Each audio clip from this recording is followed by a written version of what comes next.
안녕하세요. 오만사입니다. 제가 얼마 전에 겪은 일인데요. 저는 남친이나 똑같은 공무원인데 단지 남친은 7급이고요. 저는 8급이에요. 저는 9급 공무원으로 시작을 해서 8급이 되었습니다. 남친은 7급으로 합격을 해서 다니게 된 거는 1년 반 정도나 된 것 같아요. 남친과는 7급 공무원 시험에 합격하기 전부터 잘 알고 지내던 사이였어요. 처음 만났을 때부터 죽고 못 사는 그런 사이는 아니었고 그냥 만나면 서로 편하고 말도 잘 통해서 친구처럼 사귀었었죠. 사실 남친과 결혼까지 생각을 한 것이 아니었습니다. 그건 남친 혼자만의 생각일 뿐이었어요. 보통 남사친이라고 하는데 거기에 가까웠어요. 남친이 공무원 시험에 합격을 하게 되자 남친 어머니가 엄청 자랑스러우셨나 봐요. 남친의 말에 의하면 여기저기 자랑을 하시고 다니시면서 벌써부터 며느리 물색에 나선다고 하더라고요. 너 긴장 좀 해야겠더라. 뭘 긴장해? 우리 엄마한테 벌써 예비 며느리 후보가 들어왔다더라. 그게 나랑 무슨 상관이냐? 상관이 없어. 나랑 결혼할 생각은 없니? 웃기더라고요. 생전에 내게 프로포즈를 하기를 했나 결혼을 하자고 조르기를 했나 뜬금없이 웃기고 자빠졌더라고요. 너 내 앞에서 개그하냐? 무슨 뚱딴지 같은 소리를 하는 거야? 넌 우리 엄마가 예비 며느리를 찾고 다닌다고 해도 아무렇지도 않냐? 내가 뭐 어때야 되는데? 웃기네 정말. 그럼 이제껏 나를 왜 만났냐? 그 말에 어이가 없는 것은 저였어요. 너 참 웃긴 애다. 내가 너랑 만나주니까 내가 너를 좋아 죽고 못 살아서 만나준 줄 아냐? 그럼 내가 싫은데도 만난다는 거야?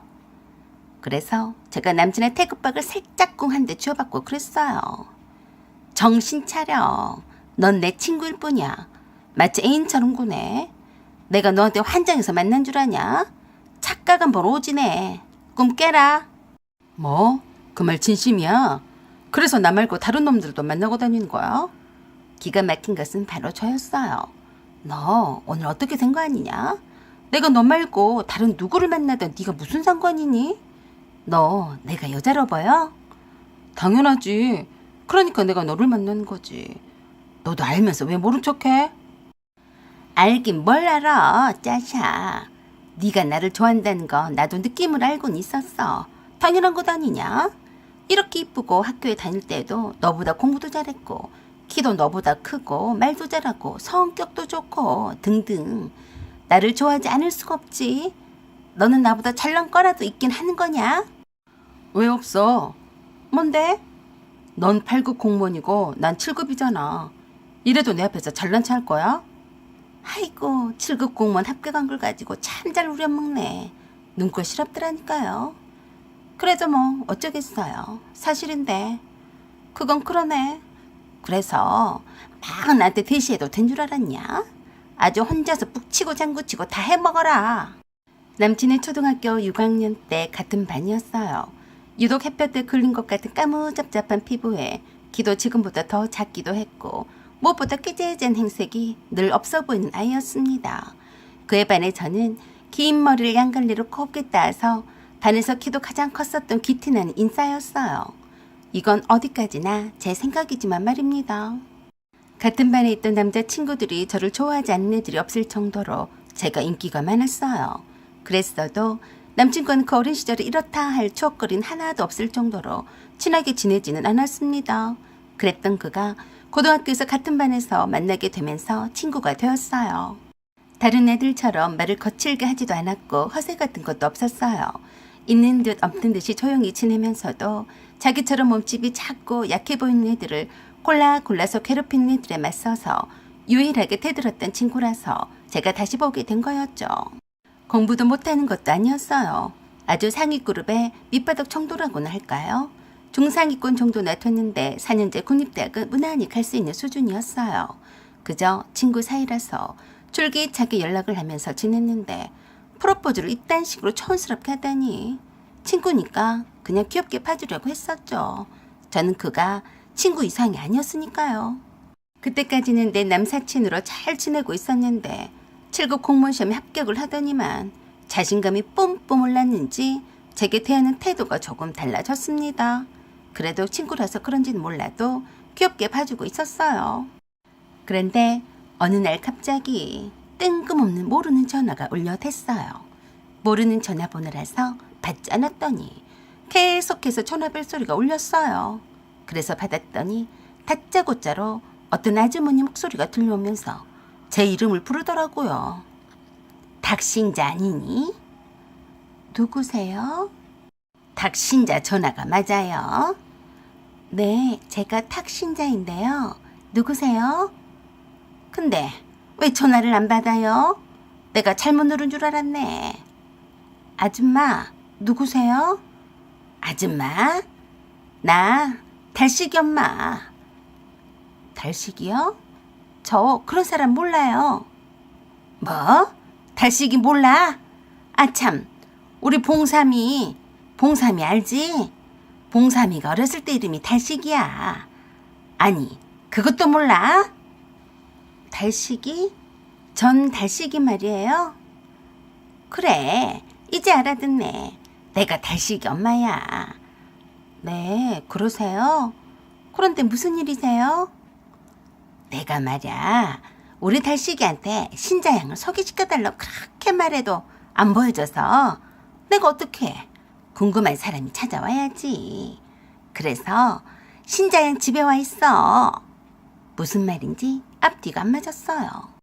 제가 집에서 전화를 받았는데 제 집에 와 있다니. 뭐야? 저기 죄송하지만 저는 제 집에 있는데요. 어디 와 계신다는 말씀이신지. 신자양 아버지가 고깃집을 운영을 하신다고 안 했나? 나 지금 신자양을 보러 신자양 아버지가 운영을 한다는 그 고깃집에 와 있어. 아, 그러세요? 저는 식당에 잘 안 가요. 그런데 무슨 일로 저를 보러 오셨어요? 무슨 일이겠어? 우리 달식이랑 사귄다면서 왜 한 번도 인사를 안 와? 내가 말이야, 신자 씨를 보러 직접 와야겠어? 죄송한데요. 달식이 어머니, 저는 달식이랑 그냥 친구 사이예요. 친하게 지내는 것뿐이에요. 아이고, 남녀 사이의 친구 사이가 뭐야. 꼭 그렇게 한 발 빼려고 그러더라. 우리 달식이한테 지금 줄을 섰어. 뭐가요? 뭐겠어? 우리 달식이 뭐가 큰 교회 집사인데 내가 청동 주일인가 뭔가 해서 한번 따라갔더니 달식이가 7급 공무원이라니까 삽시간에 볼 때까지 달려들었어. 자기네 결혼을 안 한 딸이 있다면서 말이야.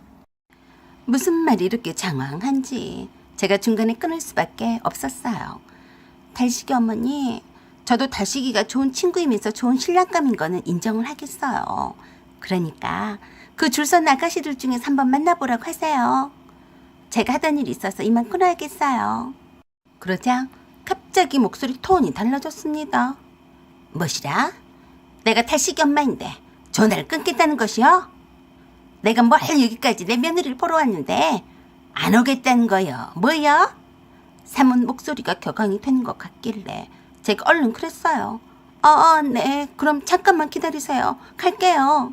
당연히 그래야지. 어른이 인보 한 대까지 일부러 왔는데 인사도 안 하는 게 말이 돼?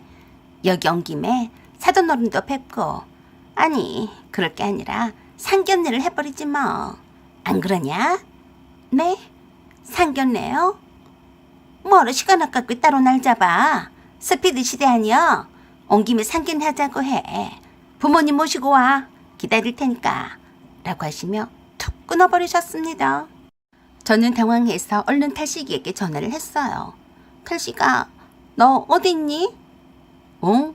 나 친구들하고 술 한잔 하고 있는데. 큰일 났다. 네 엄마가 우리 아빠 식당에 와 있대. 나한테 전화를 해서 상견례 하자면서 얼른 오라고 하시더라. 어떻게 된 일이야? 전혀 아무것도 모르는 눈치였어요. 뭐? 엄마가? 잠깐 끊어봐. 내가 엄마랑 통화해볼게. 달식이가 달식이 어머니께 전화를 드렸더니 그러시더랍니다. 네가 전화할 줄 알았다. 마침 잘 됐다. 다 냅두고 얼른 이쪽으로 오니라. 오늘 떡 본 김에 장사 지낸다고 온 김에 신자 부모님 좀 만나고 가야겠다. 엄마, 신자는 그냥 친구야. 아직 결혼 약속도 안 했단 말이야. 나한테 말도 없이 가면 어떡해. 네가 신자랑 아니면 결혼을 안 한다며. 그냥 친구가 어디 있어? 네가 그렇게 우물쭈물 진도를 안 빼니까 엄마가 이렇게 나서는 것 아니냐. 잔말 말고 나 하는 대로만 하면 되니까 빨리 오기나 해.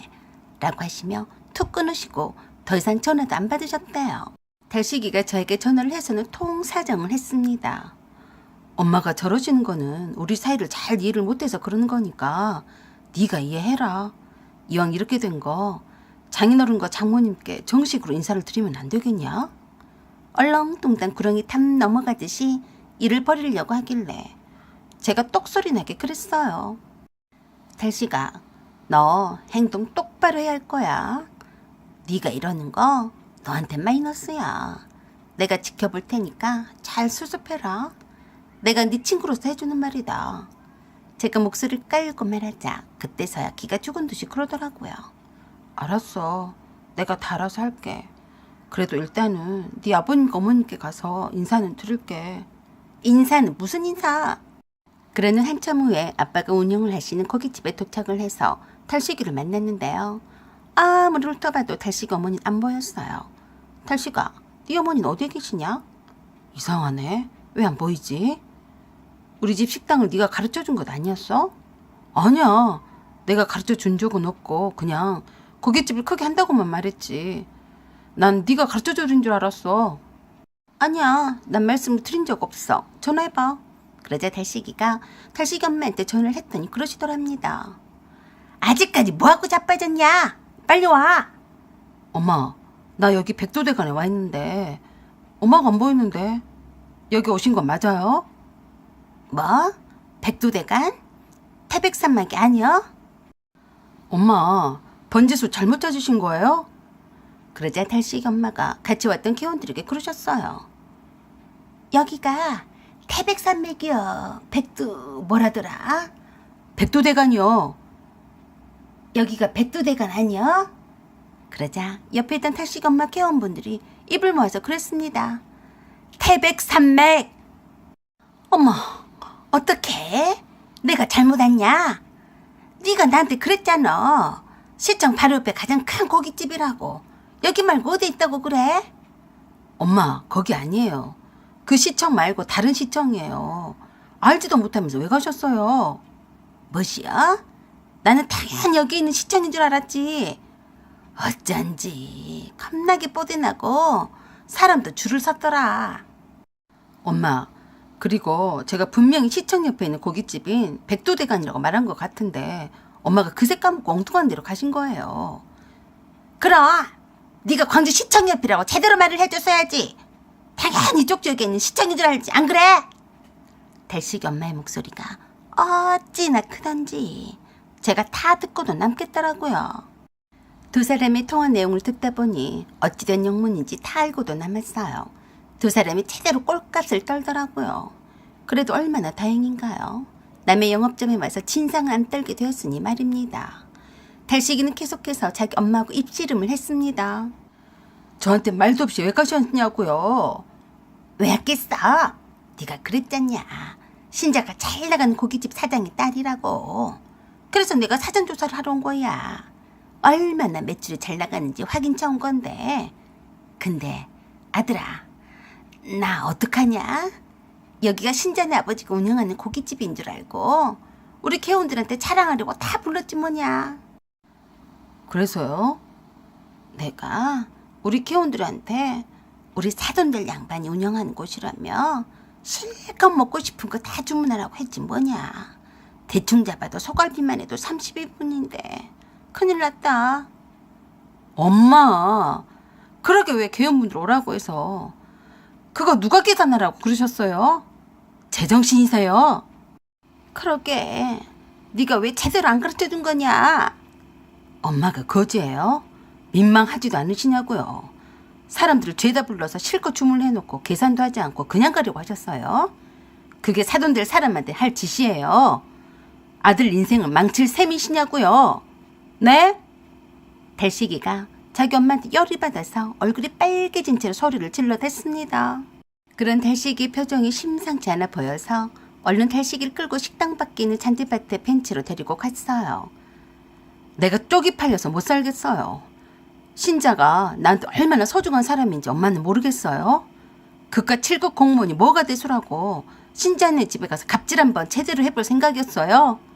내가 나 부끄러워서 어떻게 신자 얼굴을 보겠어요. 네? 달식이 말에 더 화가 난 달식이 엄마가 또 난리였어요. 이놈의 자식이 죽어라 내 몸 하나 희생해서 키워서 7급 공무원을 만들어놨더니 배은망덕하게 뭐지? 네가 지금 그 여시한테 빠져서 엄마를 그렇게밖에 말 못해? 너 이놈의 자식 당장 여기 와서 고깃값이나 계산해. 못하니까 알아서 하세요. 공무원 월급이 얼마나 된다고 그러세요? 내 월급도 이젠 앞으로 안 드리고 제가 다 관리할 거니까 그리 하세요. 그리고 집에 안 들어갈 거예요. 월세방이 널리고 널렸는데 제가 왜 엄마 집에 들어가요? 라고 하며 전화를 끊어버렸어요. 달식이 전화가 계속해서 불이 났지만 달식이는 달식이 엄마의 전화를 받지 않았습니다. 그래도 푼이 안 풀린다는 듯이 씩씩거리더라고요. 그래서 제가 달식이 어깨를 툭툭 치면서 그랬습니다. 너 너무 오버한다. 너무 애쓰지 마라. 뭘? 네가 나한테 미안해서 일부러 그런 거 안다. 그러자 머쓱하게 저한테 그랬어요. 티가 많이 났냐? 미안해. 네가 진짜로 내게 미안함을 느꼈다면 말이다. 오늘 너와의 우정도 끝내야겠다. 무슨 말이야? 우정을 끝내겠다는 말은 나를 남자로 받아주겠다는 거야? 아니, 너를 남자로 받아주지 못하기 때문에 친구 사이도 깨진 거잖아. 오늘 이후로는 다시는 연락을 하지도 만나지도 말자. 뒤탈없게 네 어머니 단속도 잘해서 남의 영업점에는 못 오시게 해라. 그랬더니 거의 울상이 되어서 제 손을 잡고 사정을 했어요. 너 너무한 거 아니냐? 네가 나에 대해서 잘 알잖아. 나 괜찮은 놈이야. 다시는 이런 일은 없을 테니까. 아니지, 너도 들었잖아. 우리 엄마랑 같이 안 살겠다고 한 거 말이다. 내가 오죽 네가 절실하면 그러겠니. 그래서 안 된다는 거야. 달식아, 정신 차려. 몇 달만 지나면 너는 나를 금방 잊어버려. 아니, 몇 주만 지나도 그자 언제 그랬냐는 듯이 아무렇지도 않을 거야. 잘 가라. 이 시간 이후로 연락을 하지를 마. 알았지? 라고 하며 헤어졌습니다. 그런 후 달식이가 진짜로 연락을 끊긴 끊었어요. 잘 헤어졌나 보다 했는데 또 느닷없이 달식이 엄마가 제게 전화를 했습니다. 저장을 안 해놓은 상태라 또 모르고 받았어요. 신자니? 나 달식이 엄마인데 지금 통화할 수 있니? 네, 무슨 일이세요? 저기 우리 달식이하고 진짜 헤어졌냐? 네. 그럼 달식이랑 연락이 안 되는 거냐? 네. 왜요? 저기 혹시라도 연락이 되거들라 내게 전화 좀 하라고 해줄래? 아니요. 그렇게는 못하겠는데요. 뭐시여? 요것 좀 보게. 달식이가 네가 아니었으면 저렇게 변하지도 않았다. 누구 때문인데 아주 싸가지가 없구만. 제가 할 소리를 하시네요. 달식이를 위한다면 달식 인생에서 어머니가 사라져 주셔야 할 거예요. 이건 충고를 드리는 겁니다. 다음부턴 전화하지 마세요. 라고 하며 끊었습니다. 끝까지 무엇을 잘못했는지를 잘 모르시는 것 같아서 안타깝기만 했습니다. 이럴 때에는 부모 자식 간이라도 서로 떨어져 사는 것도 한 방법이라고 생각을 하네요. 그러다 보면 깨닫게 되겠죠. 사연은 여기까지입니다. 감사합니다. 안녕하세요. 오만사입니다. 저에게는 못돼 퍼먹은 남편이 있었어요. 사귈 때 본색을 알았더라면 제가 결혼을 했겠어요. 완전히 모질이 찐빵이었습니다. 생긴 것도 어쩜 그렇게 호박이 뭉탱이 판박인지 어쩌다가 내 신세가 이런 망나니를 만났나 싶더라고요. 저와 연애를 할 때에는 어떻게 해서든지 저를 꼬셔서 장가를 가보려고 얼굴에 가면을 쓰고 내 앞에서 연기를 해댔으니 제가 알 턱이 있나요? 물론 그걸 못 알아본 제 잘못도 있긴 하네요. 제 눈이 삐어도 단단히 삐었으니 맘 같아서는 제 눈가를 파버리고 싶네요. 저는 남편과 늦은 나이에 결혼을 했어요. 남편은 시부모님에겐 외동이었지만 저는 남동생과 여동생 한 명씩 있었어요. 친정엄마가 암투병으로 오랜 기간 병원 생활을 하셔야 했기 때문에 큰딸인 제가 집안일이며 동생을 뒤치다거리하며 아빠를 케어하는 일까지 다 도맡아 하곤 했어요. 아빠를 왜 케어하냐고요? 아빠 엄마가 나이차가 13살이나 났어요. 아빠도 적은 나이가 아니기도 했지만 엄마의 긴 투병 생활을 옆에서 지키시면서 몸도 많이 지치고 상하신 것 같아서 제가 잘 돌봐드려야 했습니다.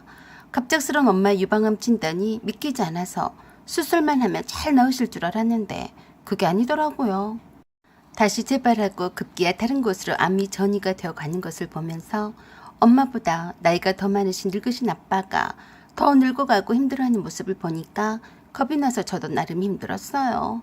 엄마를 병간호를 하다가 아빠가 먼저 아파서 돌아가실까봐 걱정 이만저만이 아니었어요. 그만큼 아빠의 몰골이 말도 아니었거든요. 엄마의 병원비와 아빠와 동생들의 생활비를 벌기 위해서 안 해본 일이 없었어요. 회사에서 받는 월급으로는 한계가 오더라고요. 빚만 늘어가니까 붕어빵 장사도 해보고 바닥 장판 까는 보조 알바도 해보고 도배하는 것도 해보고 PC방 알바도 해보고 세상에 있는 모든 알바는 다 해봤을 거예요. 그러다가 배달 전문점 피자집을 개업을 하게 되었어요. 말이 개업이지. 오븐기 하나만 둔 채로 피자 전문점에서 알바를 했던 경험을 바탕으로 해서 한 건데 그게 대박을 쳤지 뭡니까? 절실하면 못 이룰 게 없는 것 같더라고요. 가게를 차릴 여력도 없었던지라 그냥 집에서 피자를 구워서 팔기 시작했는데요. 신기하게도 천천히 입소문이 나기 시작하더니 매출이 점차로 늘어가기 시작했어요. 지금은 가게도 없고 알바 직원을 5명이나 둘 정도로 자리를 잘 잡았어요. 24시간을 영업을 했기 때문에 하루에 2시간 이상은 자본 적이 없을 정도로 몸은 힘들었어도 매출이 뒤따라 주니까 힘든 줄도 모르고 일을 열심히 했었죠. 그런 와중에도 엄마가 위중하셔서 일하다가 병원에 뛰어가기도 했었지만 제 가게 일은 생명줄처럼 여기고 긴장의 끈을 놓지 않고 열심히 달렸습니다. 친정엄마가 하늘나라로 가신 날에도 가게 일을 놓지 못했어요. 장례식장에 있다가 가게로 뛰어오곤 했으니까요. 그때 경황이 없었던 때라 그런지 급히 장례식장에서 가게로 가려다가 마저도 외제차로 박아버렸었는데요. 인상을 팍 쓰고 내린 사람이 바로 지금의 남편이었습니다. 저와 남편은 그렇게 처음 만나게 되었는데요. 그때 남편은 다른 집 문상객이었어요. 제가 상복을 입고 있어서 그냥 제 연락처만 받아주고 보내주더라고요. 그 인연으로 몇 번 만나면서 알게 된 남편은 모태솔로인 저에게는 참 인상적이었어요. 제 피자를 배달 주문해놓고서 맛있다며 정성스럽게 후기를 남겨주어서 제가 더 홀라당 넘어갔던 것 같아요. 아무튼 바빠서 연애할 시간도 없는데 나 좋다고 쫓아다닌 남자가 어디에 또 있겠냐며 그냥 이 남자랑 결혼을 해도 되겠다 싶었습니다. 지금에서야 곰곰이 생각을 해보니 제가 이런 실수를 한 것도 다 일에 미쳐 있어서 결혼도 할 수 있을 때 빨리 해쳐야 한다는 강박관념이 있었기 때문인 것 같습니다. 생긴 건 기생 오라비 같았지만 그만하면 무난하고 나이도 저보다 어린 데다가 시부모님도 저런 마음에 들어 하시니까 결혼을 안 할 이유가 없다고 생각했어요. 게다가 친정엄마가 돌아가신 이후로 마음이 헛헛했거든요. 속마음을 털어놓고 위로를 받는 기분이 참 필요했고 저에겐 힘이 되었었던 것 같아요. 하지만 막상 결혼을 해서 살아보니까 바로 알겠더라고요. 나만 혼자서 남편에 대한 환상을 키워왔다는 것을요. 제가 앞서서 언급을 했듯이 남편을 모질이 찐빵이라고 한 것이 딱 맞는 말이었어요. 저보다 2살이 어리긴 해도 무려 34살이나 퍼먹은 사람이 사람 노릇을 하나도 할 줄 모르더라고요. 모든 것을 제게 다 맡겼어요. 하나부터 10까지 그러더라니까요. 저도 누군가에게 기대고 싶고 심적으로도 의지할 상대가 필요해서 결혼을 했었는데 아이고 망했어요. 남들은 남편을 잘 만나서 팔자도 고치고 인생의 터닝포인트도 되어서 깨가 쏟아지게 산다는데 저는 어쩌다가 이런 남자와 멍청하게 결혼을 했는지 다 제 잘못이죠. 결혼 후에 바쁜 저를 대신해서 장인어른한테 안부도 가끔씩 묻고 처남과 처제가 어찌 지내는지 두루두루 잘 살피면 오죽 좋겠어요. 그런데 그런 거 전혀 할 줄 모르더라고요. 저는 아무리 바빠도 시부모님께 할 도리는 다 하는데 말입니다. 그래서 남편이 바보 온달이고 내가 평강공주라 셈치고 제가 다 하나하나씩 시켰어요. 이봐요 봉팔씨. 당신 처남이 곧 생일인데 만나서 밥도 한번 사 먹이고 돈 좀 쥐어줘. 왜? 당신이 하지 그래. 왜라니? 몰라서 그래? 나한테 그런 거 시키지 마. 처남하고 별로 친하지도 않은데 만나면 할 얘기도 없단 말이야. 난 그런 어색한 거 딱 질색이야. 취업 준비생인 남동생을 좀 챙겨달라는데 그걸 못한다고 그러더라고요. 어이가 없어서 제가 그랬습니다. 그럼 나는 어머니랑 아버지랑 친하냐? 내가 네 부모님이랑 처음부터 친해서 나도 바빠 죽겠는데 안부 전화를 드리고 찾아갔니? 무슨 말도 안 되는 소리를 하냐? 너는 우리 집의 며느리야. 너는 우리 집의 사위야. 그것도 장남 사위. 뭐? 장남 사위 같은 소리하고 자빠졌네. 요새 세상에 장남 사위가 어디 있어? 난 그딴 거 몰라. 네가 동생들을 챙기고 싶으면 직접 해. 왜 나한테 시키고 자빠졌어? 뭐? 시키고 자빠졌다고 했어? 그래, 어쩔래? 남편은 아무리 말해도 제 말은 듣지 않았어요. 그래서 제가 그랬습니다. 난 네가 한 것과 똑같이 할 거니까 알아서 해. 네가 사위 노릇을 못하면 나도 며느리 노릇을 안 한다. 알았냐? 그랬더니 웃겼어요. 네 양심껏 잘 해봐. 여자가 결혼을 했으면 남편과 시부모님을 잘 받들어 모셔야지. 남자는 그 맛에 결혼을 하는 거야. 알아? 참 골 때리는 남자였으니 싸움도 서로 손바닥이 맞아야 싸움도 불붙고 할 텐데 수준 차이가 나서 더 이상 상대를 하기가 힘들었어요. 그런 지 얼마 후에 친정엄마의 기일이 다가왔는데요. 미리 말해주지 않으면 까먹었다고 할까 봐서 제가 그랬어요.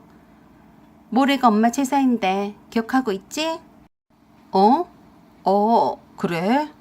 장모님 기일을 잊어버렸을까 봐? 이번엔 작은아버지랑 작은어머니 그리고 이모들도 오신다고 했으니까 그날 반차를 내던지 미리 와서 제사 준비 좀 도와줘. 제사 준비? 벌써 그렇게 됐어? 벌써 그렇게 되다니. 넌 장모님 길도 기억 못하냐? 그러자 뜬금없이 네가 기억하잖아. 머리 쓸 때도 많은데 꼭 다 기억해야 해. 무슨 소리를 하니? 사위가 장모님의 기일을 기억 못하며 누가 해? 네가 장남 사위 노릇을 한 게 뭐가 있어? 또 시간 딱 맞춰서 오거나 늦게 오거나 하기만 해봐. 나도 싹 엎어버릴 테니까. 뭐? 엎어? 뭘 엎겠다는 건데? 하여간 네가 뇌용량이 좀 딸리긴 하나 보다. 그 말귀도 못 알아들으니 이세가 걱정이 된다. 그러자 혼자서 투덜거리면서 제게 그랬어요. 너 내가 기분이 나쁘면 다 잃어버린다. 뭘 잃어? 몰라서 그래. 네가 한 말 그대로 녹음해서 우리 엄마한테 모두 일러 바칠 거야. 조심해. 말하는 것도 전응할 수준이었어요. 그랬으니 대화도 갈수록 막히기도 했습니다. 그저 천불이어서 제 가슴만 칠 뿐이었어요. 그랬어도 설마 하니 친정엄마의 제사에 안 올 줄은 꿈에도 생각지 못했습니다. 친정엄마의 제사에 남편이 오지 않다니 미치고 환장할 노릇이었어요. 오전부터 미리 와 계신 작은어머니와 작은아버지는 계속해서 제 남편이 언제 오냐고 하시는데 민망히 죽는 줄 알았습니다. 금방 올 것 같아서 대충 핑계를 댔었는데 남편은 연락도 안 되었어요. 이 썩을 자스가 안 오고 뭐해? 빨리 안 와? 묵묵부답인 남편에게 화가 치밀었어요. 남편을 계속해서 찾으신 아빠와 작은아버지와 이모에게도 거짓으로 둘러대느라 애먹었습니다. 친정엄마 제사를 마치고 늦은 시각에 집으로 온 제가 안방을 들여다보고는 경악을 금치 못했습니다. 남편이 태자로 퍼자고 있었어요. 입에서는 술 냄새가 폴폴 나서 더 이상 깨우지는 않았었는데요. 더 웃긴 거는 주방에 가서 보니까 제가 아끼는 포도주를 3병이나 다 까서 마셨더라고요. 화딱지가 치밀었지만 술에 취해서 잠든 사람을 제가 뭐 어쩌겠어요.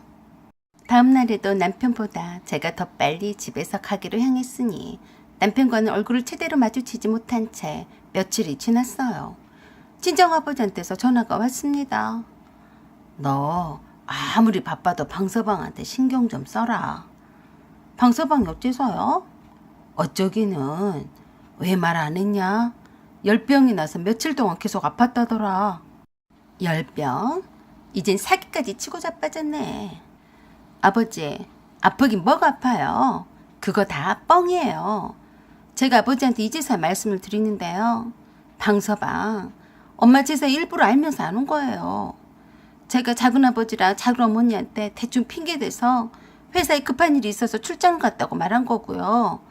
그 새끼 완전히 야갔어요. 사위라고 생각하지도 마세요. 좀 하는 것 봐서 내쫓아야겠어요. 그래도 친정아버지는 저를 탓하셨어요. 너도 웬만히 하지 그랬냐? 그래도 남잔데 자존심 있지. 방서방이 너보다 어리다고 너무 막 대하는 거 아니냐? 아니에요, 아버지. 제가 그럴 사람이 아니란 걸 아시잖아요. 제가 오죽하면 내쫓겠다는 말을 하겠어요. 친정아버지는 오히려 저를 야단을 치셨어요. 아버지 그만하세요. 저 바빠요. 알았다. 네가 잘해야 방서방도 잘하지. 라고 하시며 전화를 끊으셨는데 친정아버지 진짜 속마음은 그런 게 아니겠죠. 속으로는 사위가 미워 죽을 것 같은데 표현을 하지 않으신 걸 거라고 생각을 했습니다. 제가 남편에게 톡을 보냈습니다. 장모 제사에 포도주 펀마시느라 참석도 하지 않는 사위가 세상에 어디 있냐? 내가 집에 들어가기 전까지 나가라. 그러자 톡으로 답을 해왔어요. 내가 오죽했으면 그랬겠냐. 회사에서 승진해서 밀렸단 말이야. 그 기분으로 갈 수가 없었어. 미안해. 한 번만 봐주라. 너까지 그러면 어떡하냐. 첫날 철딱서니가 없는 남편이었어요. 저러니까 승진해서도 밀려났지. 인성도 바닥인데다가 능력도 없지. 뇌용량도 쬐끄만하지. 어디 하나 봐줄 데가 없더라고요. 이제 와서는 내게 동정심을 유발을 해서 나한테 붙어먹을 생각인데 어린 반푼어치도 없는 수작이었죠. 남편은 제 눈치를 보며 실실 저를 피해 다녔어요. 확 쫓아내버리고 이혼해버릴까도 생각해봤지만 결혼한 지 얼마나 되었다고 벌써부터 이혼하냐고 할까 봐서 좀 더 두고 보자 했습니다. 아버지 말씀도 생각이 났고 또 아버지 칠순이 다가오기도 했거든요. 친정엄마가 돌아가신 후로 더욱 기력이 없어 보이는 아버지에게 불효를 하고 싶지도 않아서 좀 더 참아보자고 했습니다. 그래서 제가 남편에게 그랬어요. 아버지 칠순이 곧 다가오는 건 알고 있겠지? 어? 벌써 장인어른 칠순이야? 내가 바쁘니까 네가 우리 아버지 칠순잔치 준비 좀 하는 게 어때? 같이 하면 되지. 뭘 나보고 하래? 넌 장남 사위잖아. 네가 나서서 잘 해봐. 그러자 별 말 같지 않은 소리를 짓거렸어요. 장남 사위가 죄인이냐? 나도 바쁘단 말이야. 그래서 못하겠다는 거야? 이거 왜 이래? 내가 너한테 말을 다 못했지만 그깟 회사는 그만두고 나도 다른 일을 해볼까 해. 하던 일을 하지 무슨 일을 하겠다는 거야? 너도 피자를 팔아서 나보다 더 많이 벌잖아. 내가 승진에 밀렸는데 쪽팔리게 다니겠냐? 그래서 엄마한테 아부 좀 해야 돼. 어이가 없어서 제가 그랬습니다. 그래, 네가 회사를 그만두든 말든 어차피 네가 나한테 돈 주는 것도 아니니까 상관 않겠는데 장인어른 칠순잔치를 하겠다는 거야? 말겠다는 거야? 네가 알아서 해. 네 아버지 칠순잔치인데 왜 나한테 그러냐? 그래서 제가 똑바로 노려보며 그랬어요. 그 말 진심이냐? 그랬더니 또 그러더라고요. 아니, 그게 같이 하자는 말이지. 네가 나한테 다 맡기는 것처럼 말했잖아. 난 다른 사업을 준비하니까 바쁘다 이 말이지. 모질이 찐빵이었어요. 제가 남편을 뭘 믿고 친정아버지 칠순잔치를 맡기겠어요? 한번 해본 말이었는데 역시나였어요. 무능하고 게을러서 회사에서 쫓겨나는 주제에 다른 사업을 해보겠다니 기회를 준 것도 모르니 머리가 나쁘긴 상당히 나쁜 것 같다고 생각을 했습니다. 결국 제가 나서서 친정아버지 칠순잔치를 준비를 했습니다. 말이 칠순잔치이지 가까운 친척분들만 모시고 처처하게 식사를 하면서 간단한 음주가무만 즐길 수 있는 정도였어요. 그때도 남편에게 제가 다짐을 받느라 말했습니다. 회사를 그만둘 건 맞지? 응. 그럼 다가온 주말에 아버지 칠순잔치를 하니까 다른 데로 내빼지 마라. 그러자 귀를 의심하는 말을 했어요. 뭐? 그날은 안 돼. 무슨 말이야? 왜 안 돼? 나한테 미리 말했어야지. 모레가 칠순이시잖아. 왜 하필 주말에 하냐? 미치고 환장하겠다. 일하지 말고 칠순잔치 오라고 하면 되겠니? 아무튼 난 돼. 엄마 모시고 일본 여행을 가기로 했단 말이야. 완전히 웃기고 자빠졌더라고요. 화도 나지 않았고 그저 헛웃음만 나왔습니다. 하필 장인 칠순날 일본 여행이냐? 네가 말을 해줬어야지. 그날 할 줄 몰랐어. 장인 칠순잔치 준비는 함께 하자고 한 건 너였어. 네가 관심을 가졌으면 언제 하는 것쯤은 바로 알았겠지. 더 이상 말할 필요도 없으니까 당장 일본 여행 취소해. 그러자 버럭 화를 내면서 그랬어요. 네가 뭔데 우리 엄마랑 모처럼 일본 여행을 갔는데 취소하라 말아야. 일본 여행을 지금 안 가면 어머니가 어떻게 되시니? 얼마든지 다음에 갈 수 있잖아. 하지만 당신 장인어른 칠순잔치는 다시 안 돌아와. 라고 했더니 남편이 제 앞에서 싹싹 빌면서 그랬어요. 자기야, 그건 안 돼. 내가 엄마한테 알랑방구를 잘 껴야 엄마가 나한테 돈을 잘 대주실 것 아니냐고. 내가 잘 되면 너도 좋은 것 아니냐.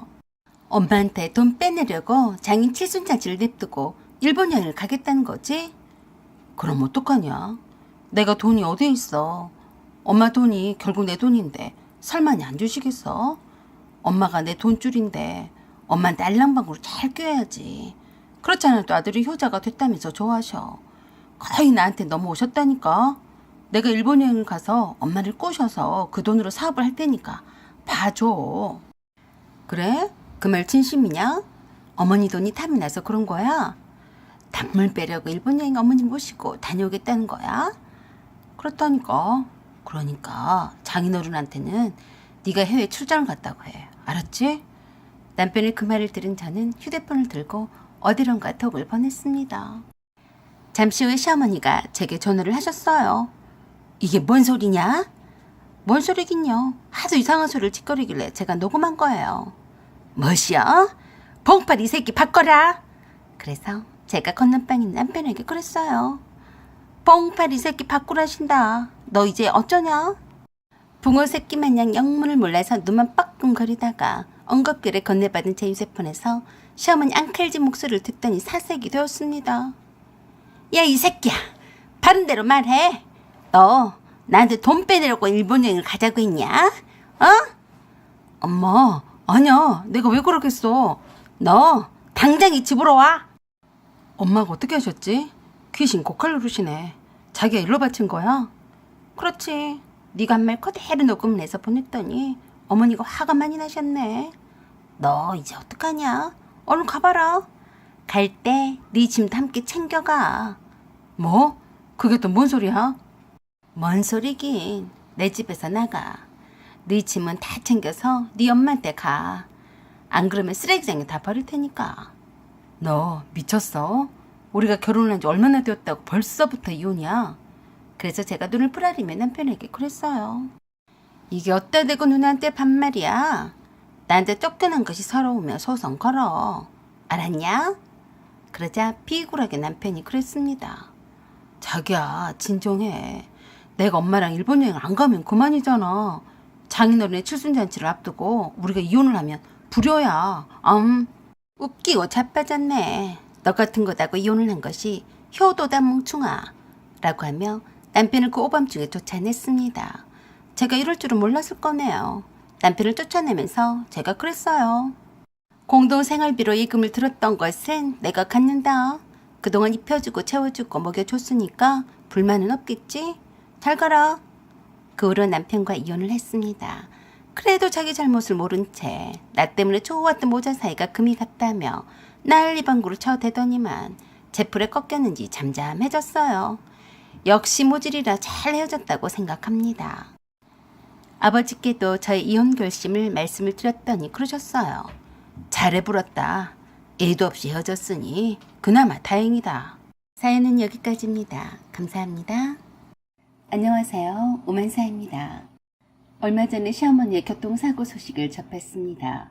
시아버지께서 돌아가신 지 15년이 되었는데 그동안 시어머니는 시골에서 홀로 사시고 계셨어요. 저는 시어머니의 둘째 며느리이고 서울에서 살고 있었고 형님과 아주버니는 지방에서 시어머니와 가까운 곳에 살고 있었어요. 시어머니가 사시는 유일한 낙이라곤 밭에서 기른 부추나 배추 그리고 호박과 가지와 고구마와 고구마 순 등을 챙겨서 자식들에게 보내주는 재미였어요. 저는 멀리 사는 자식이라서 택배로 보내주신 편이었으나 형님네 집에는 직접 바리바리 싸들고 찾아가시곤 하셨습니다. 나이도 많으시고 몸도 약하신지라 늘 그러시지 말라고 해도 듣지 않으셨어요. 그럴 때마다 그러셨습니다. 에이구, 나 아직 죽을 날이 멀었다. 벌써부터 산송장 취급은 하들들 말어. 내가 이런 재미로 살지 무슨 재미로 살겠냐? 자식들 줄 욕심에 몸도 움직여가며 운동도 하고 얼마나 좋아. 시어머니는 늘 그러신 분이셨어요. 형님이 아주버니와 함께 맞벌이를 하시는 터라 수시로 시어머니께 도움을 요청하면 바로 달려오셔서 형님애들도 돌봐주시고 집안일도 다 도맡아 하시다시피 하시곤 했습니다. 그러시다가도 할 일을 다 했다 싶으시면 곧바로 시골로 내려가셔서 농작물을 가꾸기 바쁘셨어요. 그날은 일요일 오후 4시쯤이었다고 하던데요. 시어머니께서 큰며느린 형님과 아주버니가 주말에 모처럼 쉬는데 일거리를 싸들고 왔다고 할까 싶어서 일부러 늦은 시간에 형님 집으로 가려고 양손에 이것저것을 바리바리 싸들고 터미널에 도착을 해서 얼른 택시를 잡아 타려고 횡단보도를 막 건너려던 참이었다고 했습니다. 정성껏 챙겨온 싱싱한 오이와 상추와 고추로 반찬을 만들어서 다음날 아침에 형님과 아주버니가 출근하기 전에 밥상을 차려서 먹이고 가져오신 열무나 무로 김치도 담가주고 오실 생각이셨대요. 양손에 무겁게 들고 온 짐 때문이라도 아주버니나 형님에게 연락을 해서 데리러 나오라고 할 법도 하신데 성가시게 하고 싶지 않아서 하지 않았다고 하셨어요. 저녁 식사 전에 큰아들네 집에 가서 저녁밥을 맛있게 해먹이고 싶으셔서 마음이 바쁘셨다고 하셨어요. 터미널에 도착을 하자마자 택시 승강장에 가려고 하는데 마침 신호등이 없는 작은 횡단보도 가까이 있는 갓길에 자동차 한 대가 서 있어서 그 차가 가기 전에 앞서서 갈 생각으로 최대한 빨리 뛰어가려고 하셨다는군요. 80대인 고령의 할머니가 무거운 짐을 양손에 들고 뛰면 얼마나 뛰었겠어요. 하필 같은 차에서 사람을 내려주고 막 출발하려던 그 차와 시어머니가 살짝 부딪히게 되셨고 그 반동으로 뒤로 크게 낮아빠지셨다고 했습니다. 시어머니는 양손에 짐만 아니었어도 그렇게 세게 넘어지시지는 않으셨을 거라고 하셨어요. 오른손 팔목 골절상에 전치 10주 진단이 나왔습니다. 시어머니 교통사고 소식을 받고 달려간 형님과 아주버니는 그래도 다른 데는 이상이 없으시고 팔목 골절상만 입으셔서 안도의 한숨을 내쉬었다고 했습니다. 가해자인 여성 운전자가 거듭 죄송하다며 사과를 하며 어쩔 줄을 몰라 하더랍니다. 정말 죄송합니다. 막 출발하려던 참이어서 제가 운행 중은 아니었습니다. 그때는 할머니도 보이지 않았어요. 순식간에 벌어진 일이라서 저도 어리둥절합니다.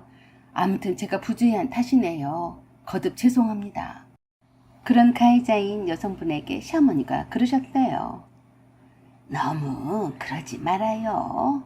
내가 그쪽 차가 지나가기 전에 얼른 갈 욕심에 무리하게 뛰어들어간 탓이에요. 내 잘못도 있으니까 너무 그러지 말아요. 내가 더 미안하잖아.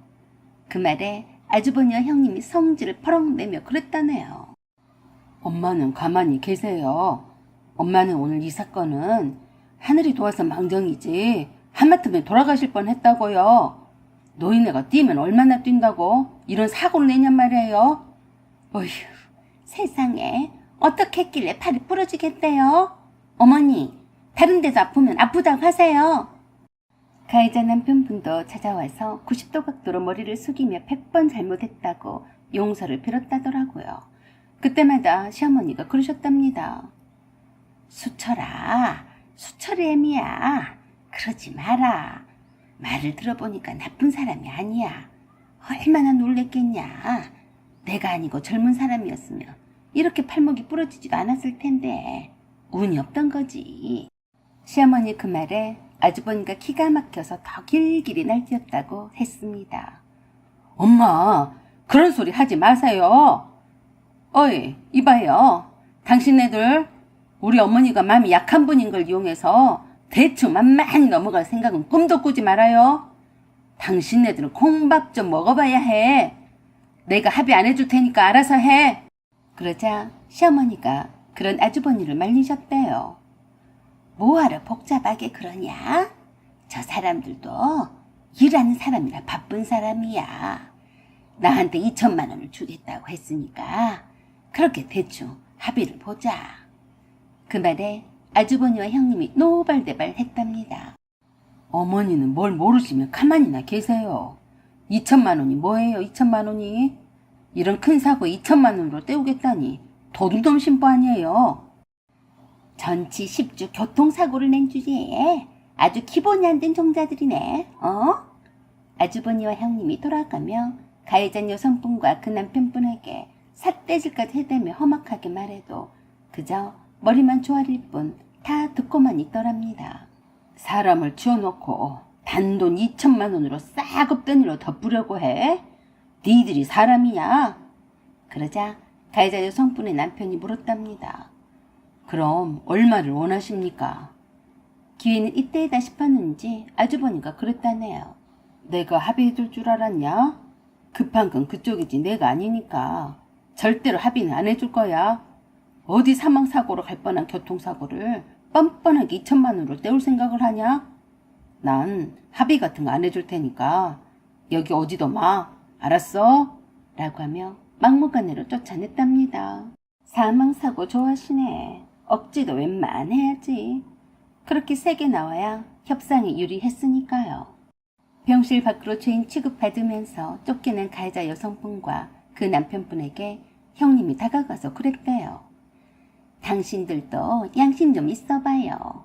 횡단보도에서 사고를 냈으면 교통사고 중대과실에 해당이 되어서 5년 이하의 징역이나 2천만 원 이하의 벌금을 문다는 것쯤은 알고나 있어요? 네, 알고 있습니다. 그러니까 빨리 합의를 하자는 거 아닙니까? 얼마를 원하시는지 말씀을 해보세요. 차 입으로 꼭 말을 해야 하나요? 기본 6천부터 깔고는 가야죠. 우리 어머니가 저리 말짱해 보여도 나이가 있으신지라 내일 일은 모르는 법이에요. 당신들 눈에는 팔목만 곧절되었으니까 별일 아닌 것처럼 보여요. 그 말에 놀란 가해자 여성분이 어이가 없다는 듯이 그랬대요. 제가 잘못한 건 맞지만 이건 너무하세요. 6천만 원이라니 어머니 말씀 못 들으셨어요? 당신 어머니가 제 차에 뛰어든 거라고요. 제 차 바퀴가 횡단보도 선을 밟은 탓에 무조건 과실을 인정하고 2천만 원으로 합의를 봐주는 것도 최대한 배려를 한 거예요. 저도 알고 보면 피해자라고요. 아주버니와 형님의 계속되는 삿대질과 험악한 말과 욕설에도 꾹 참고 머리만 조아리고 있던 가해자 여성분이 드디어 열불을 내더랍니다. 그래서 형님이 더 언성을 높이면서 그랬대요. 이것 좀 보게. 사람을 채워놓고서 자기가 피해자라니. 말이야 방구야. 당신 콩밥 좀 먹어야겠어. 사람을 치다뇨. 당신 어머니 말씀을 콧구멍으로 들었어요. 당신 어머니가 내 차에 박았다고요. 하필 내 차가 횡단보도에 선을 밟고 서 있는 바람에 재수가 없이 2천만 원으로 합의를 하자고 한 건데 멋이 어째요? 당신 어머니가 합의를 하자고 하셨는데 당신이 왜 난리야? 그러자 형님이 실실 웃으면서 그랬대요. 우리 어머니가 그런 적이 없으시대. 이제는 막 사기까지 치고 자빠졌네. 안 되겠어. 6천만 원이 아니라 1억을 깔고 시작해야겠어. 완전 약질들 아냐. 사기를 친다고 했어. 그래서 내가 당신 어머니가 하신 말들을 다 녹음했어. 어디 누가 사기를 친 건지 들어봐요. 그 말에 형님이 흠칫 놀라며 가해자 여성분이 녹음한 것을 자세히 들어봤대요. 아이고, 내가 미안해요. 내가 마음이 바빠서 그냥 차가 멈춰 서 있길래 얼른 뛰어서 지나간다는 것이 내가 짐이 무거운 바람에 그쪽 차에 살짝 부딪혀서 내 짐 때문에 뒤로 나자빠진 거요. 다 내 잘못인디. 젊은 사람들이 너무 미안해하니까 나도 몸둘 바를 모르겠네.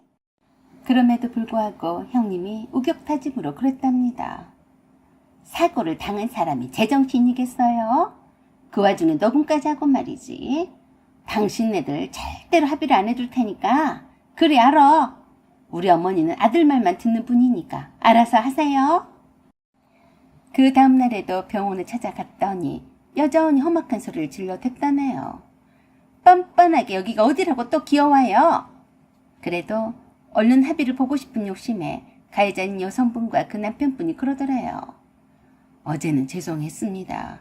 그리고 이거는 할머니께서 드실 과일과 며느님이 간호하시면서 드실 반찬 좀 사왔습니다. 좋은 게 좋은 거니까 잘 해결해 봅시다. 그럼 합의금으로 1억을 내놓으실 건가요? 라고 하자 그 말을 무시하고 시어머니에게 그러더래요. 다른 곳은 불편하신 데가 없으십니까? 그러자 갑자기 시어머니가 태도를 바꿔서 인상을 팍 쓰시면서 그러셨다네요. 내 몸이 말이 아니여. 어깨도 아프고 허리도 아프고 안 아픈 데가 없어. 그리고 난 그때 일은 잘 생각이 안 나. 머리도 다쳤단께.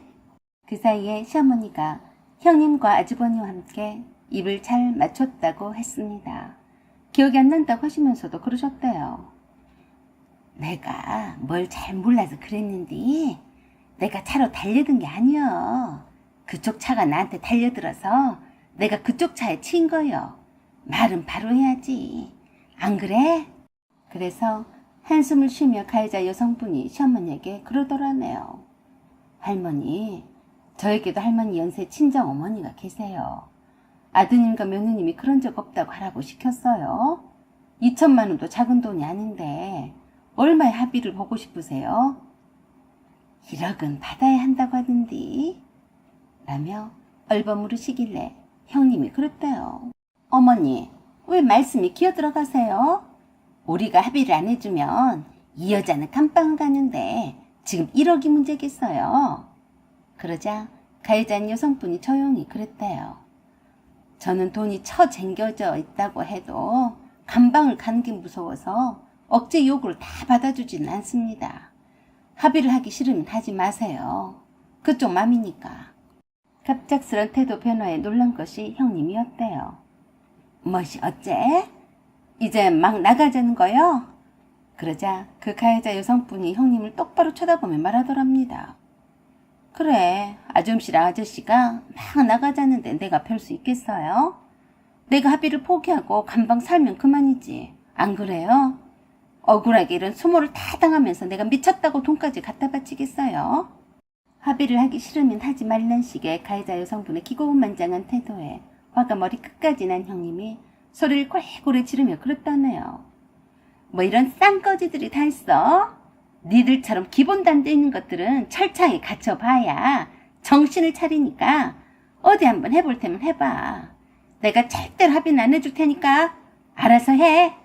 그렇게 2달 동안이나 합의를 해주지 않고 아침 저녁으로 형님과 아주버니가 쌍으로 협박 전화를 해댔다고 했습니다.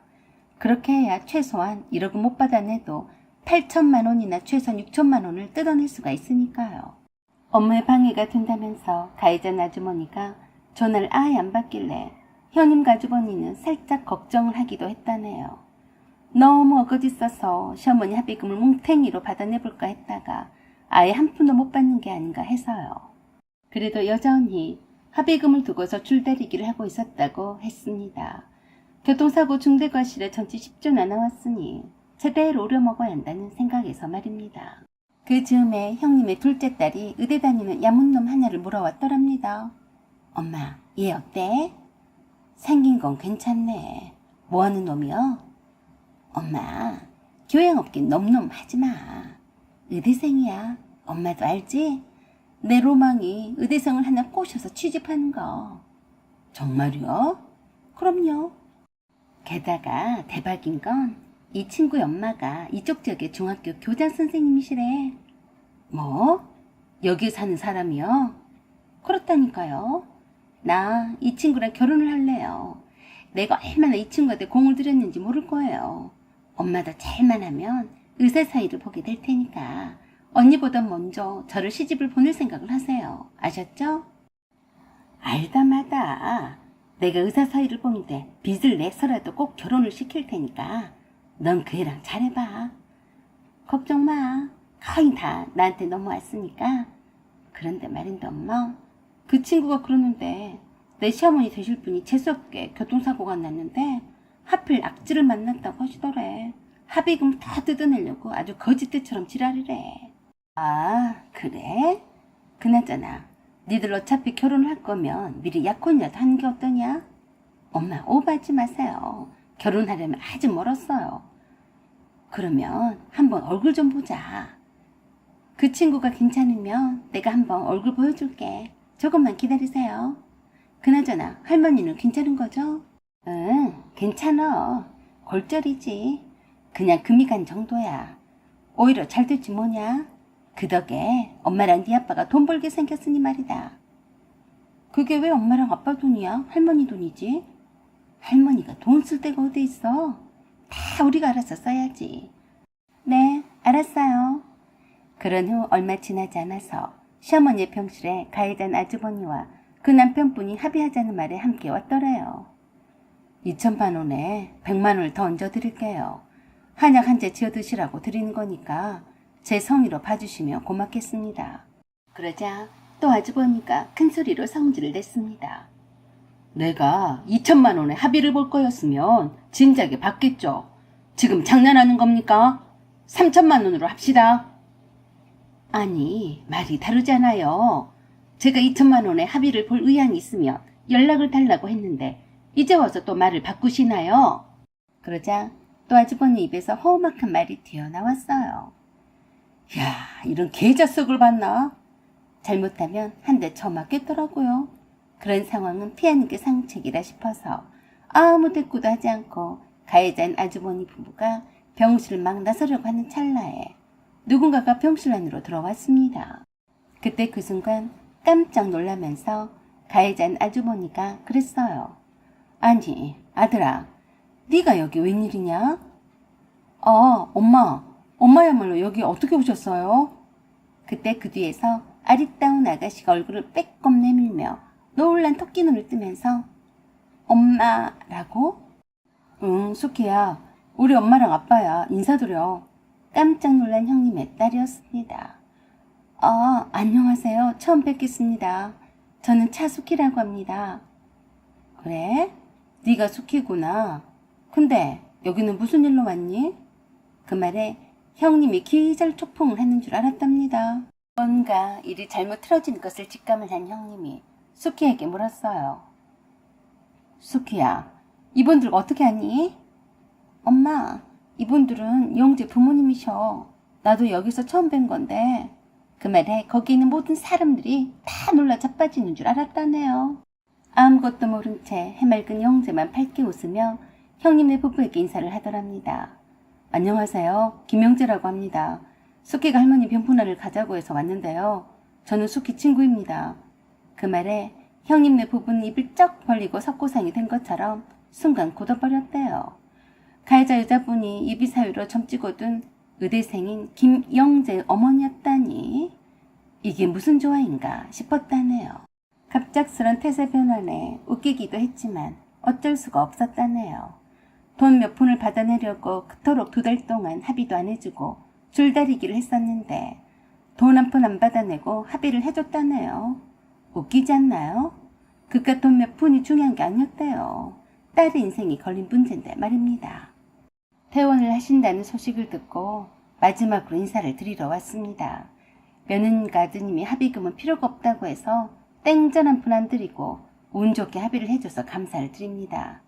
2천만 원을 계좌를 이체를 해드렸는데 다시 돌려주셨으니 저는 덕분에 보험금도 탔으니 보약한 채 지어왔습니다. 그래서 마음이 풀린 줄 착각하고 형님이 그랬대요. 우리 수키랑 대개 아드님과는 오래도록 깊이 사귀는 사이라고 알고 있습니다. 제 딸을 이쁘게 봐주세요. 그러자 딱 잘라서 그러더랍니다. 저는 다 좋아도 개념이 없는 아이는 딱 필색입니다. 네? 개념이 없다뇨? 엊그저께에도 일본 여행을 다녀왔던데요. 그게 어때서요? 광복절에 일본 여행이 말이 됩니까? 게다가 내 아들과 쉽게 제주 여행도 가고 그러던데 아무데나 막 굴러다닌 내가 개념이 있다고 생각하세요? 정말 웃겨. 형님은 그 말에 얼굴이 새빨개졌다고 했습니다. 무슨 말로 반박을 해야 할지 모르겠더래요. 형님이나 형님의 딸이나 모전여전이었으니 남 좋은 일만 실컷 하기만 하고 실속은 하나도 못 차렸으니 자업자득이죠. 누굴 탓하겠습니까? 사연은 여기까지입니다. 감사합니다. 안녕하세요. 오만사입니다. 저한테는 엄마가 두 분이 있습니다. 무슨 똥딴지 같은 소리를 하냐고요? 저를 낳아준 생물학자 어머니와 저를 사랑으로 키워주시고 마음으로 낳은 어머니가 계시기 때문입니다. 두 분 다 제 어머니이긴 맞아요. 저를 낳아준 어머니는 아빠와 미혼인 채로 저를 낳은 후에 곧바로 헤어졌어요. 두 분은 서로 사랑하는 사이였지만 외할아버지가 부유한 집안의 딸이었던 엄마와 가난하고 별 볼 일이 없던 집안의 아들인 아빠와는 절대 결혼을 허락을 할 수가 없다고 해서 헤어지게 되셨대요. 저를 낳아준 엄마는 오빠들이 셋이나 있는 집의 늦둥이 딸이었어요. 그 귀한 딸이 임신을 하고 저를 낳았음에도 외할아버지가 아버지를 받아들이지 않으셨다고 했어요. 아빠가 먼저 저를 데려다가 키우는 조건으로 엄마와 헤어져 주겠다고 했다더라고요. 그때 엄마는 아빠가 얼마 버티지도 못하고 쉽게 엄마를 포기한 것에 대해서 엄청 섭섭했다고 했습니다. 집안 형편 때문에 할아버지와 할머니와 아빠 형제들이 외할아버지한테 무시를 받고 수모를 당해야만 했던 것이 못내 견딜 수가 없었다고 했습니다. 그래서 아빠가 엄마를 포기하게 되셨는데요. 졸제 외할아버지와 아빠 때문에 어린 딸을 빼앗기게 된 엄마는 기가 막혔다고 하더라고요. 아빠랑 함께 살 생각으로 저를 낳았는데 쉽사리 엄마를 포기한 아빠가 너무 미웠었다고 했습니다. 어린 저를 할머니와 고모가 키우시다가 아빠가 지금의 엄마를 만나서 결혼을 하시게 되었어요. 애 딸린 남자한테 누가 시집을 오려고 하겠냐며 결혼도 포기하고 살 생각이셨는데 엄마가 아빠 앞에 짠 하고 나타나셨대요. 소아과 병원에서 간호사로 일하고 있었던 저를 키워준 엄마는 아빠가 어린 저를 안고 와서 열이 불덩이라며 어쩔 줄을 몰라 하는 모습을 보게 되었었는데 아빠가 제가 아플 때마다 엄마가 근무하던 병원에 가게 되었는데 그때 엄마가 아빠가 안쓰러워서 더 친절하게 대해줬다고 하더라고요. 그때 엄마는 제가 눈에 밟히고 걱정이 되어서 제가 괜찮은지 아빠한테 먼저 전화로 물어보곤 했대요. 전생에 저와 엄마가 무슨 인연이 있었는지는 몰라도 항상 제가 신경이 쓰이더랍니다. 아빠는 간호사인 엄마한테 심적으로 많이 의지를 했었고요. 그래서 엄마가 저를 키울 팔자라고 생각을 하셨대요. 타고난 심성이 착하신 우리 엄마는 저를 키우는 고생을 마다하지 않으셨어요. 그 후로 남동생을 둘을 더 낳으셨지만 저를 친자식처럼 애지중지하시며 키워주셨습니다. 그것뿐만이 아니었어요. 아빠 몰래 낳아준 엄마가 저를 만나볼 수 있게 해주셨습니다. 그래서 늘 낳아준 엄마가 제 엄마에게 고마워했어요. 그때마다 엄마가 그랬어요. 천룡인데 어떻게 저버리겠어요. 억지로 막는다고 해서 될 일이 아니죠. 어린 아기를 떼어놓고 얼마나 마음이 아팠을지 이해합니다. 우리 시내에게 낳아준 엄마가 있다는 것을 감추진 않을 거예요. 아주 어렸을 때에는 낳아준 엄마에게 이모라고 불렀어요. 그런 후에 제가 뭔가를 이해를 할 나이가 되었을 쯤에 낳아준 친엄마란 사실을 받아들이게 되었습니다. 친엄마는 미국에서 결혼해서 살다가 저를 보기 위해서 자주 오시곤 했었는데 아예 한국으로 들어와 사시게 되었어요. 나중에서 알게 되었지만 할아버지 성화에 못 이겨서 미국에 갔던 엄마가 거기서 만난 유학생과 결혼을 하게 되었는데 한국에 딸이 있다는 말을 꺼내게 되자 사기 결혼이라며 이혼을 당하셨다고 했습니다. 그랬어도 별로 슬프지 않았대요. 한국에 돌아가면 우한 없이 저를 볼 수가 있었으니까요. 아빠도 제가 친엄마와 자주 만나고 있다는 것을 눈치를 채셨지만 모른 척 해주셨습니다. 엄마가 중간에서 다리 역할을 잘 해주신 덕이었어요. 표기상 낳아준 엄마를 친엄마로 칭할게요. 엄마가 저와 친엄마와의 시간을 함께 가질 수 있도록 배려를 많이 해주시고 친엄마는 그렇게 해준 엄마에게 늘 감사의 표시를 하곤 했습니다. 그 덕에 저는 자연스럽게 두 엄마를 받아들이게 된 것이죠. 엄마는 제가 친엄마에게 엄마라고 부르는 것을 허락을 하셨고 방학 때마다 친엄마와 함께 여행도 다니고 수일 동안 시간을 보내고 와도 질투도 하지 않으셨어요. 엄마는 괜찮아? 내가 성북동 엄마랑 놀다가 와도 아무렇지도 않아? 모녀 사이에 지내다 오는 건데 내가 뭘 어쩌냐? 너를 낳아준 엄마잖아. 별소리도 안 해. 그렇게 쿨한 엄마가 어쩔 때에는 섭섭하기도 했어요. 내 배로 낳은 자식이 아니라서 그런가? 라고 생각을 할 때도 있었는데요. 저는 여전히 저를 키워준 우리 엄마의 품속이 더 따뜻했습니다. 진짜 내 엄마 같았거든요. 성북동에 사는 친엄마는 뭔지 모르지만 거리감이 있었어요. 친엄마는 항상 제 눈치를 살피기 바빴고 뭘 해줘야 한다는 강박에 시달린 사람처럼 느껴졌어요. 만날 때마다 용돈도 수북하게 주시고 백화점 쇼핑에 별별 것을 다 사주시곤 했어도 늘 제게 못해줘서 미안한 사람처럼 그러셨어요. 성북동 엄마도 아신 거죠. 제가 키워준 엄마를 친엄마처럼 잘 따른다는 것을요. 아무리 돈으로 처바르고 잘해준다 한들 함께 사는 정에 미치지 못한다는 사실을 말입니다. 외삼촌들도 검사에다 의사에다 쟁쟁하신 분들이셨어요. 성북동 엄마는 그 눈높이에 저를 맞추고 싶으셨는지 제게 유학을 권했습니다. 내가 네 뒷바라지는 충분히 해줄 테니까 네가 하고 싶은 것은 다 해라. 네 외사촌들도 다들 유학을 갔어. 엄마한테 너희 위에 자식이 누가 있니? 엄마가 돈 벌어서 어디다 쓰겠어. 그러니까 나랑 함께 유학을 가는 게 어떠니? 그 말을 들었을 때 솔직히 친엄마와 함께 유학을 떠나고 싶은 마음이 굴뚝 같았어요. 친엄마와 함께 있으면 딴 세상이었으니까요. 하지만 왠지 아빠 엄마를 배신을 하는 기분이 들더라고요. 남동생들 얼굴도 아른거렸고요. 그래서 마음에도 없는 말을 했습니다. 엄마, 이제 와서 나를 곱게 키워준 엄마를 버리라는 말이에요? 이럴 거였으면 애초에 저를 버리지 말았어야죠. 안 그래요? 그 말에 마음이 다치셨는지 우시면서 그랬어요. 네 아빠가 나쁜 사람이야. 날 이렇게 만든 사람은 네 아빠다. 그때 나를 그렇게 쉽게 버리지만 않았어도 내가 너랑 이렇게 떨어져 살진 않았을 거다. 그 소리는 이제 그만하세요. 저를 버리고 떠난 건 엄마인데 누굴 탓해요? 다행히 지금 엄마도 좋은 분이니까 그 엄마한테 상처를 주고 싶지 않아요. 그 후로도 성북동 엄마가 몇 번이고 유학을 함께 가자고 하셨지만 제가 거절했습니다. 그때 엄마가 제게 그러셨어요. 신혜야, 나는 괜찮아. 네 인생이 중요한 거지. 내가 너를 내 배가 아파서 낳진 않았어도 네 동생들과 똑같은 마음으로 너를 키워주는 걸 알아준 네가 너무 고맙다. 그래서 말인데 네 엄마를 따라가. 엄마, 왜 그래? 엄마한테는 딸이 나 하나뿐이잖아. 네가 네 엄마한테 따라가더라도 넌 내 딸이야. 변함은 없어. 네가 더 잘 되는 게 더 중요해. 네 아빠랑 오래도록 함께 살았으니까 네 엄마하고도 살아야 공평하지. 더군다나 유학은 아무나 가는 거 아니잖아.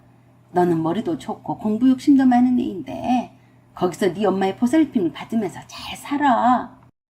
엄마의 그 말이 섭섭하긴 했지만 아빠도 저를 부르시더니 똑같은 말씀을 하셨습니다. 선택은 네가 하는 거다만 네가 아빠한테 있어봤자 아빠도 버겁다. 네 동생들 대학 학비도 만만찮게 들어서 너한테 풍족하게 못해주니까 너라도 네 엄마한테 가서 살아라. 저도 사실 부자인 엄마한테 가고 싶기도 했습니다. 엄마는 돈도 많은 데다가 돈 쓸 때랑은 저밖에 없었으니까요. 그래도 선뜻 엄마와 남동생들을 떠나서 살 생각은 들지 않았었는데 어느 날 갑자기 학교에서 집에 돌아왔었는데 성북동 엄마가 집에서 기다리고 있었어요. 외할아버지가 너를 보고 싶어 하신다. 지금 병원에 계시는데 언제 돌아가실지 몰라. 너를 꼭 보고 싶다고 해서 왔는데 괜찮겠니? 네. 그렇게 해서 임종 직전에 있는 외할아버지를 처음으로 만나뵙게 되었어요. 외삼촌들이랑 사촌들도 많이 와 있었어요. 성북동 엄마가 제 손을 외할아버지 손에 쥐어주면서 그랬어요. 아버지, 신혜가 왔어요. 그러자 힘없이 눈을 뜨시더니 제게 힘겹게 말씀을 하셨습니다. 그래, 잘 왔다. 네 엄마를 부탁한다. 내가 죽으면 네 엄마는 네가 보살펴야 돼. 내가 미안했다. 그 후 며칠 있다가 하늘나라로 가셨어요. 외할아버지 장례식에도 참석을 하게 되었고 새로운 사촌들과 친척들도 알고 지내게 되었습니다.